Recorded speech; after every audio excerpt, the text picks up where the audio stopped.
Hello everyone! In this part of the Blender 3D tutorials, we will learn how to create a waving flag animation. Let's get started. Pressing A selects everything in the scene. Then hit Delete to remove it all at once. Pressing Shift plus opens the Add menu in Blender. It lets you add meshes, lights, cameras, and more into your scene. This is the go-to shortcut for building anything in your 3D world. R is for rotating objects freely in 3D space. It's your main rotation tool. Z switches between different shading modes like wireframe and solid, perfect for checking your model's structure. Pressing G activates the grab tool. It lets you move your object freely in the 3D space. Just drag your mouse to reposition or lock movement to an axis with X, Y, or Z.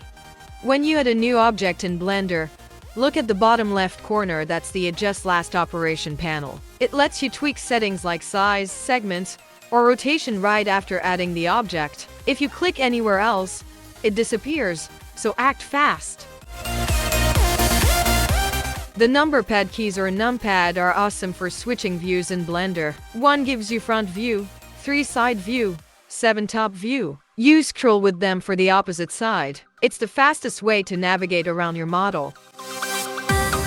Pressing S activates the Scale tool in Blender. You can resize your object freely or lock it to an axis with X, Y, or Z. Super useful for making things bigger or smaller in seconds.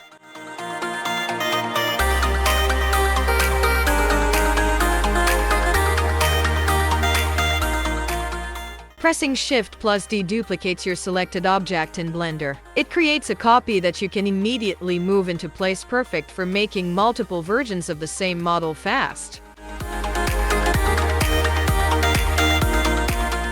Tab switches between object mode and edit mode. Essential for modeling. I inserts keyframes for animation in Blender. E is used to extrude faces or edges in edit mode. I invite you to use your imagination to see what you can do with what we have learned so far.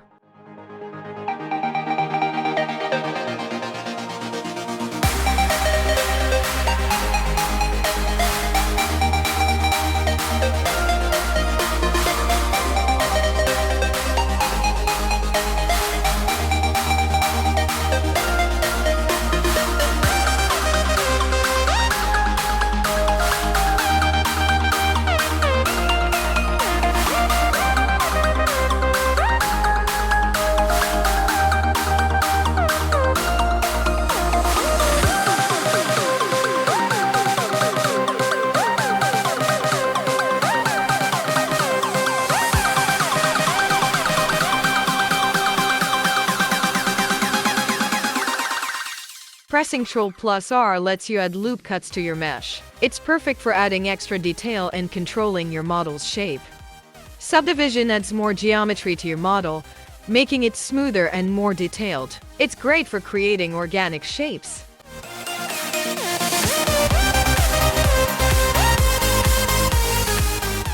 Shift and left click lets you select multiple objects or elements without losing your current selection. Perfect for working on several parts at once. Vertex groups let you organize and select specific parts of your mesh easily. They're super useful for rigging and applying effects to certain areas.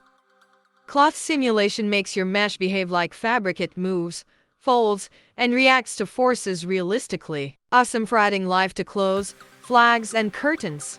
A pin group in Blender's cloth simulation lets you fix parts of the cloth in place. It keeps certain vertices from moving, so your cloth stays anchored where you want. We added the 2 points we selected as a pin group here.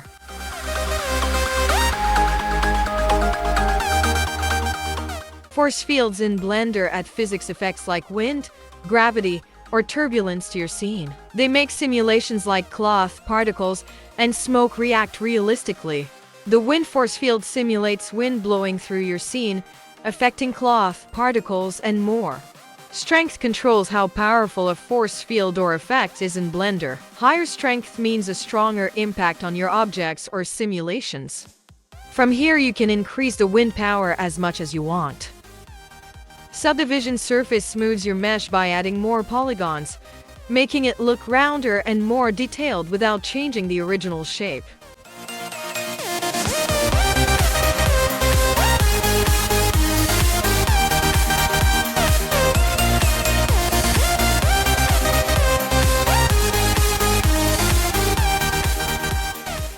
Cache in Blender stores simulation data like physics or cloth animations so they play smoothly without recalculating every time. It speeds up your workflow. Starting the cache from a negative frame means your simulation begins before frame 0. It helps the effects settle in naturally when playback starts.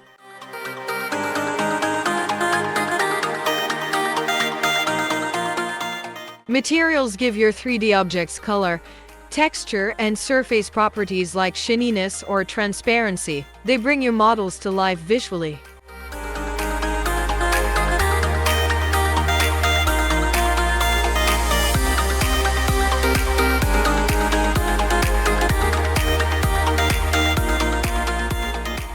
Ctrl+Alt+0 sets the active camera to your current viewport view. It's a quick way to frame your shot perfectly before rendering.